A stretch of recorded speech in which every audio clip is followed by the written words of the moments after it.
Retour de l'antenne de Polytech TV pour une émission consacrée aux achats responsables. Les achats responsables ou quand la RSE et l'insertion enrichissent les achats durables, c'est le titre de cette émission consacrée aux achats responsables qu'on a déjà évoqué ici même hier, mais qui sont devenus une réalité aujourd'hui. Il y a quelques années, c'était un départ un peu timide. Aujourd'hui, quand on parle d'achats responsables, on parle je dirais, de domaines significatifs. J'ai à mes côtés Pierre Pelouzet, qui est président des achats de la SNCF et qui est aussi président de la compagnie des dirigeants et acheteurs de France.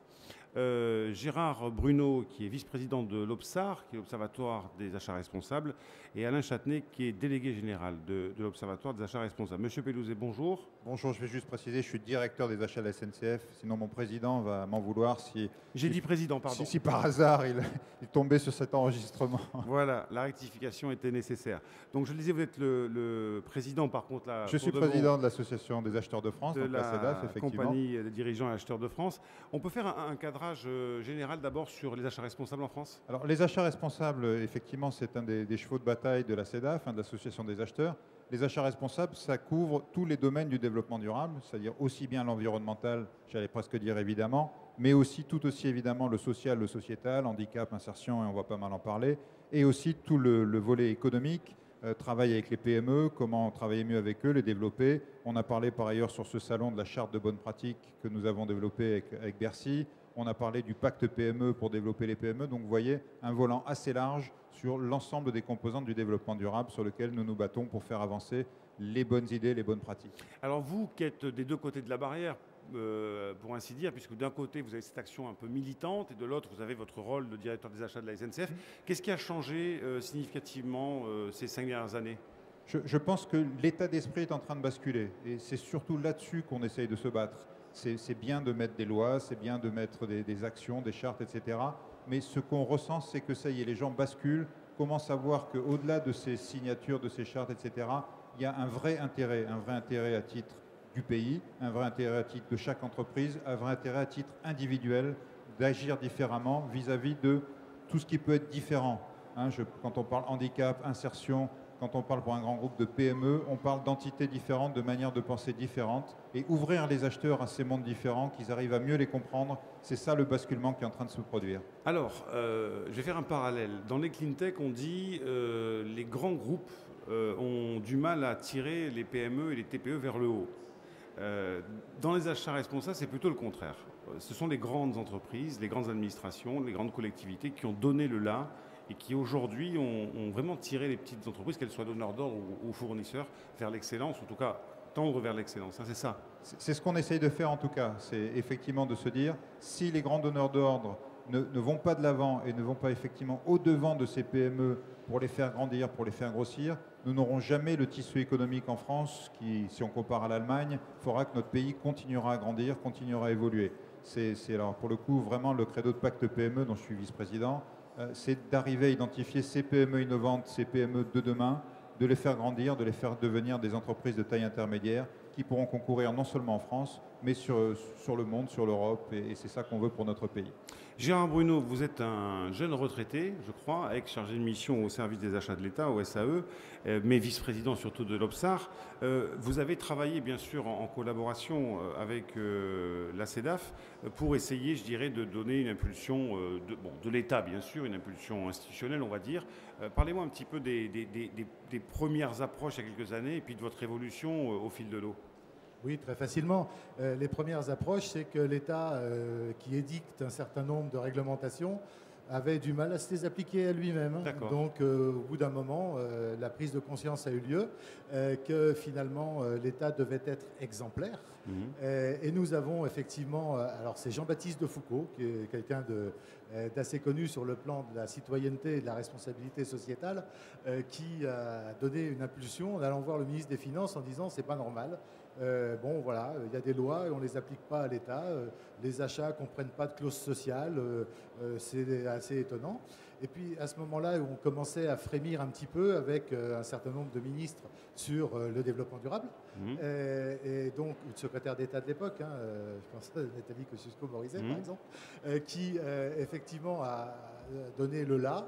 Valérie Létard, qui était très impliquée à la fois sur l'insertion et sur le développement durable, les emplois de la croissance verte, enfin, vous voyez, tout ça, ça vous parle. Et donc, on s'est dit, il y a une cohérence à trouver. Et la cohérence, en fait, on l'a trouvée lors de la définition de la RGPP. Alors là, je vais parler pédant.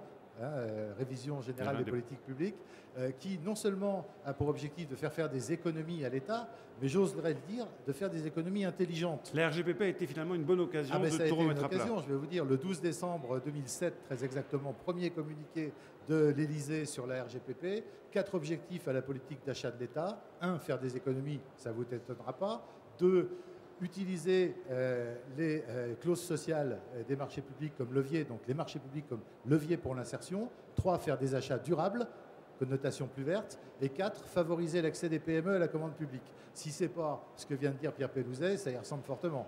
Donc on s'est dit, et comme moi j'étais en charge de ça, à Bercy, on s'est rencontrés naturellement et on a décidé de travailler ensemble. Ça a été 2 ans après, la création de l'OBSAR, Observatoire des achats responsables, think tank privé, public, grand directeur d'achat, petite PME, service public, and so on, pour promouvoir l'achat responsable. Avant de venir vers vous, Alain Châtenay, je voudrais revenir vers vous, M. Pelouzet. À la SNCF est une entreprise d'État, dont l'État est actionnaire majoritaire. Ça s'est traduit de quelle façon, concrètement, au niveau des achats? Vous avez réorganisé votre direction. Quelles ont été les grandes décisions que vous avez prises? Absolument. Donc moi, j'ai rejoint la SNCF il y a un peu plus de 4 ans donc, pour prendre le poste de directeur des achats. Et une des premières choses qu'on a fait, on a créé un programme achat, comme on le fait souvent, pour donner la vision de ce qu'on voulait faire. Un des axes de ce programme, ça a été les achats responsables. Et pour montrer qu'on était sérieux, on a effectivement, d'une part, j'ai nommé un directeur délégué aux achats responsables, Olivier Menuet, que pas mal de gens connaissent, qui est vraiment un expert dans le domaine. Et on lui a mis une équipe d'une dizaine de personnes qui sont en charge de déployer cette politique achat responsable sur l'ensemble de l'entreprise.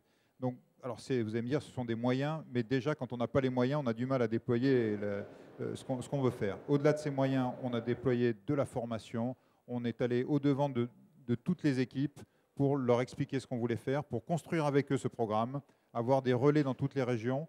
On a conservé volontairement des entités achats dans toutes les régions, parce qu'on le sait, les PME, les entreprises de handicap, etc., ce n'est pas à Paris. C'est dans les régions qu'on les trouve, et c'était donc là qu'il fallait qu'on soit actif et qu'on soit présent. Le volume d'achat de la SNCF est, j'imagine, colossal.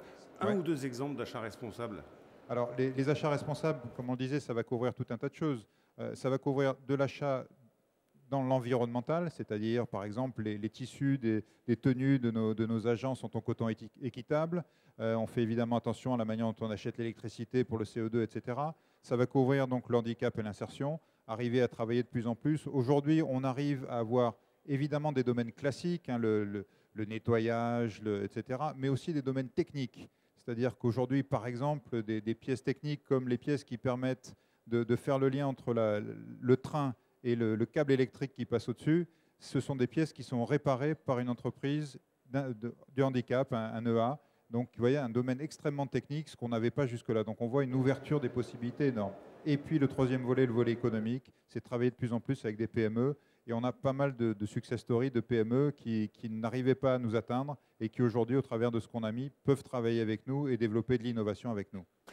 On va parler d'insertion dans un instant, mais avant cela, je voudrais qu'on regarde un petit peu, regarder un observatoire, ça ne se fait pas, c'est plutôt l'observatoire qui regarde les autres. Vous êtes Alain Châtenay, délégué général de l'Observatoire des achats responsables, et vous êtes au bureau national de la CEDAF. Quel est, je dirais, le bilan qu'on peut tirer? Là, vous observez, vous, en permanence, la façon dont se déroulent les choses. Quel est le bilan, l'état des lieux aujourd'hui? Disons, c'est une jeune aventure, c'est suite à la rencontre d'un réseau, disons, des acheteurs publics et aussi tout ce qui est du privé. L'Observatoire a moins d'un an quand même d'existence et donc on en est quand même au 3e colloque. Donc d'ailleurs, je tiens à annoncer que le prochain colloque se tiendra le 23 janvier à l'école militaire à Paris. On a créé un baromètre des achats responsables, donc avec une enquête annuelle. Ce qu'on voit, c'est qu'aujourd'hui, donc il y a une maturité au niveau de la fonction achat et de plus en plus des prises en compte de tous les critères RSE au niveau social. C'est d'ailleurs pour ça qu'au sein de l'Observatoire, donc on s'appuie avec un conseil d'orientation qui est avec 15 personnes, dont un des représentants et le délégué, je crois, au niveau de l'AFNOR. Et on est pilote au niveau de tous les travaux, donc ISO 26000 pour décliner aux achats. La fonction achat est en permanente en évolution aujourd'hui. Donc on voit on a une cinquantaine d'adhérents quand même à l'heure d'aujourd'hui, qu'ils soient du public ou du privé, des grands groupes comme des PME. Il y a une volonté de mieux faire, mais des choses très concrètes et très opérationnelles. Et au niveau je dirais des groupes de travail qu'on a démarré au mois de mars, on est sur des sujets très concrets dont on donnera d'ailleurs les résultats lors du prochain colloque. Un exemple des groupes, c'est par exemple indicateur et reporting. Un deuxième, c'est création de valeur et coûts globaux. Un autre qui est achat responsable vecteur d'insertion, qui est un peu le sujet, donc débattra ensuite derrière Pierre. Et le quatrième étant, c'est la relation PME vers les donneurs d'ordre. Oui, la relation entre effectivement le fournisseur et le donneur d'ordre. Voilà. Et aujourd'hui, donc au sein de l'Observatoire, ce qu'on se rend compte, on est quand même sur deux axes très forts. C'est l'accès au marché et l'accès à l'emploi. Et l'acheteur est quand même le porte-parole pour respecter un certain nombre de valeurs sociales et sociétales. Et c'est la grande chose et évolution qu'il y a à l'heure d'aujourd'hui, donc c'est le respect des autres. C'est des choses très concrètes qui arrivent de plus en plus. Oui, je pense qu'il faut effectivement dire, par rapport à la relation donneur d'ordre, on est confronté à des éléments qui pourraient être contradictoires, mais qu'on peut transcender en réfléchissant sur une responsabilité sociétale. Je pense à la mutualisation, la massification de l'achat. C'est un axe fort, c'est un axe que l'État a emprunté, bien évidemment. Mais d'un autre côté, on peut aussi, en professionnalisant les réponses du secteur, les PME, en les faisant se grouper, y compris les entreprises d'insertion, les entreprises adaptées, ça peut être l'exemple de ce que disait tout à fait, à l'instant exactement, sur le technique. En faisant qu'on puisse se grouper. D'ailleurs, on a des expériences très concrètes à l'achat. On adresse des filières professionnelles qui sont en train d'émerger du côté des entreprises adaptées et enfin, du secteur du handicap en quelque sorte, hein, et du secteur de l'insertion par l'activité économique, qui font qu'on a un discours qui se concrétise et qui derrière montre que c'est efficient, c'est efficace, c'est positif, ça fait faire des économies intelligentes. Alors l'insertion, voilà, c'est le thème effectivement de cette émission. On parle d'achat responsable, mais plus généralement de RSE, de responsabilité sociétale des entreprises et d'insertion. Pendant très longtemps, il y a eu un clivage entre ce monde de l'insertion, qui était considéré comme un peu à la marge, et puis la société française et l'économie française. Qu'est-ce qui, au-delà de la prise de conscience de la responsabilité sociétale, qu'est-ce qui a fait que d'un coup on s'est dit, alors vous n'avez pas de professionnalisation, mais on s'est dit ces gens-là sont tout à fait capables, et c'est à nous aussi à les encourager, à les former, de rendre le même niveau de service, voire un niveau de service supérieur. Qu'est-ce qui a fait qu'il y a eu ce basculement ? Moi je dirais en premier lieu qu'il a fallu aider les choses.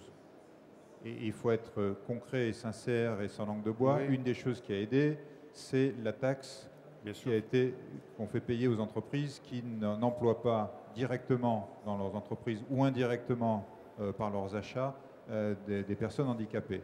Et j'allais dire tant mieux parce que même si au départ les entreprises y sont allées pour ça, c'est-à-dire pour ne pas payer cette taxe, petit à petit elles se sont rendues compte de ce que vous disiez, c'est-à-dire que travailler avec un EA, un ESAT, ça n'est pas perdre de l'argent, ça n'est pas perdre de la productivité, ce n'est pas perdre de la compétence, c'est au contraire s'ouvrir un espace de fournisseurs potentiels bien plus grand et souvent avec des gens bien plus motivés que ce qu'on va trouver dans les entreprises dites normales. Mais on sait que la normalité, ça ne veut pas dire grand-chose de toute façon.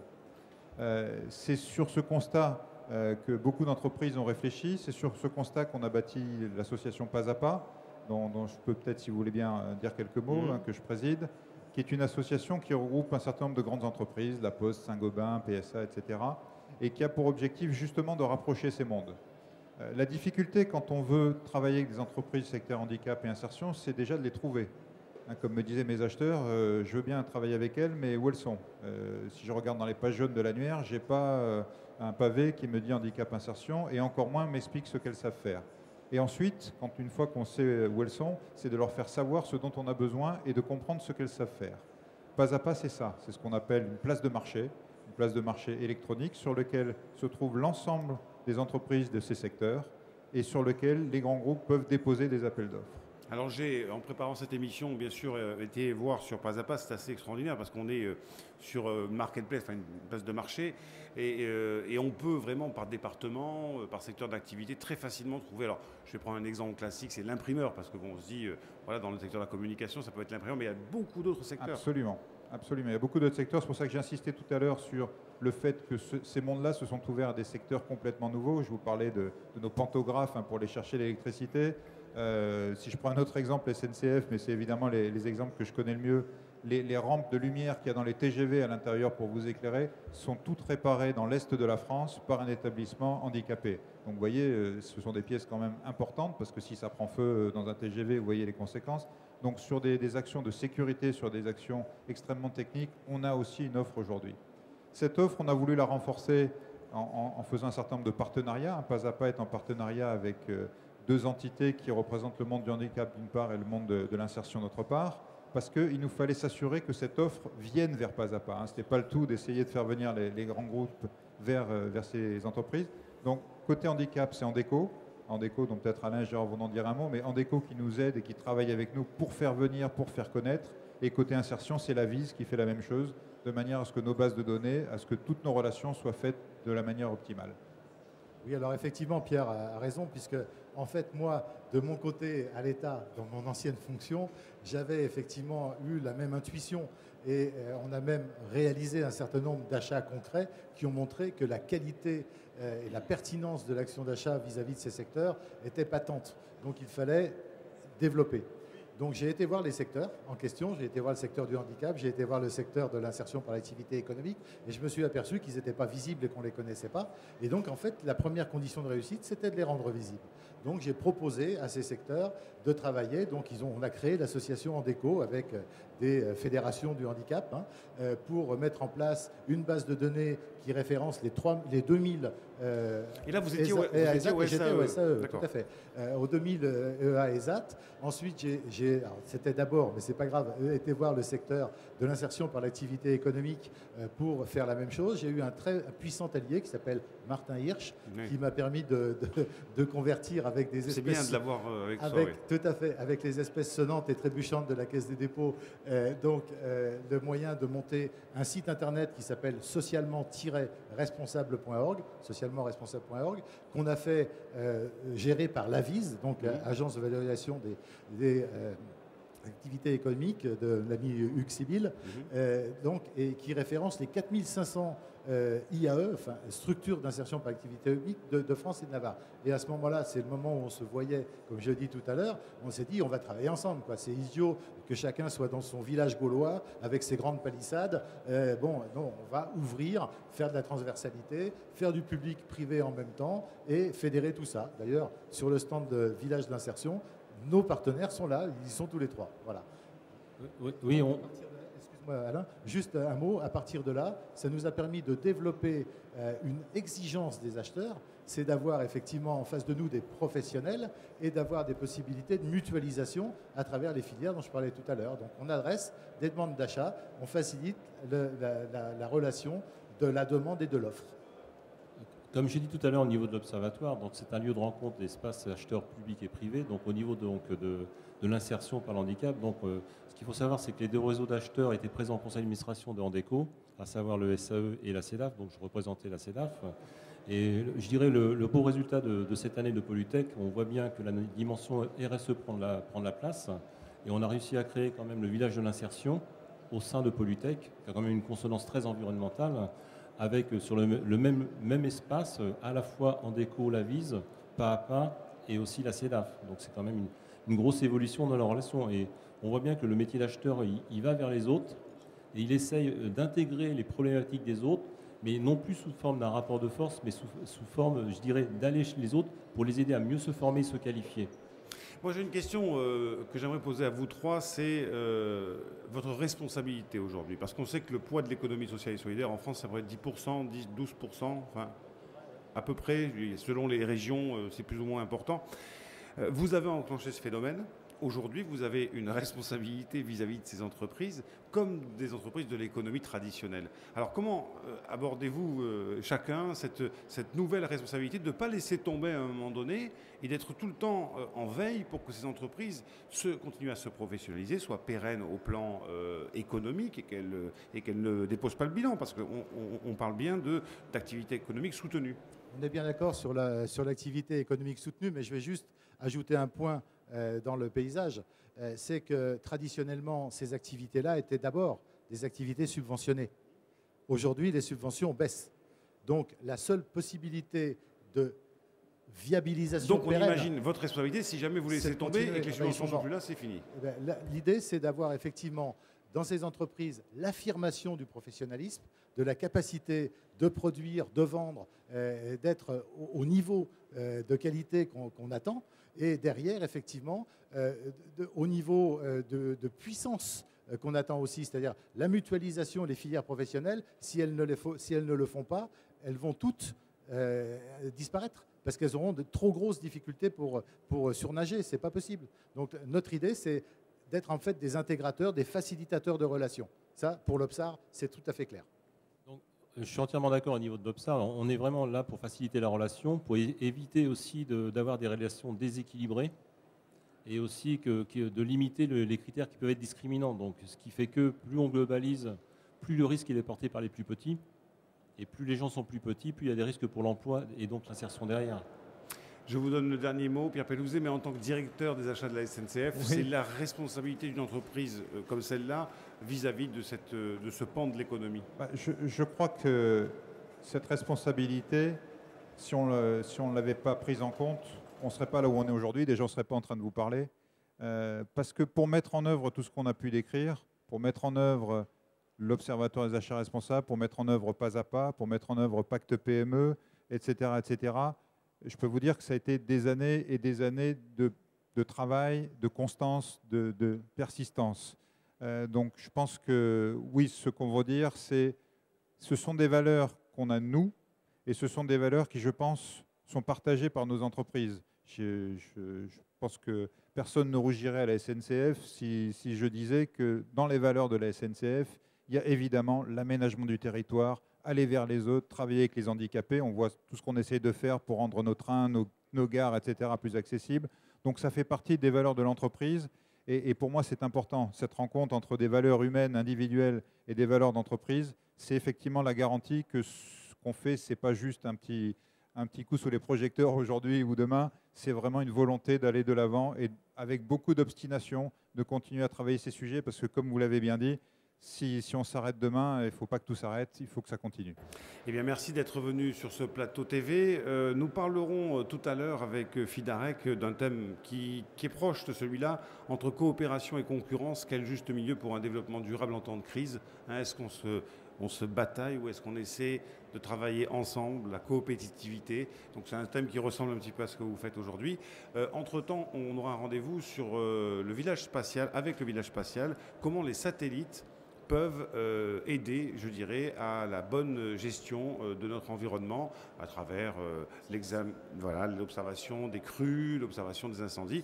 Assez intéressant parce qu'il y a beaucoup de satellites qui tournent autour de nous et il faut l'utiliser pour ces usages-là. Merci à vous et à très bientôt. Merci.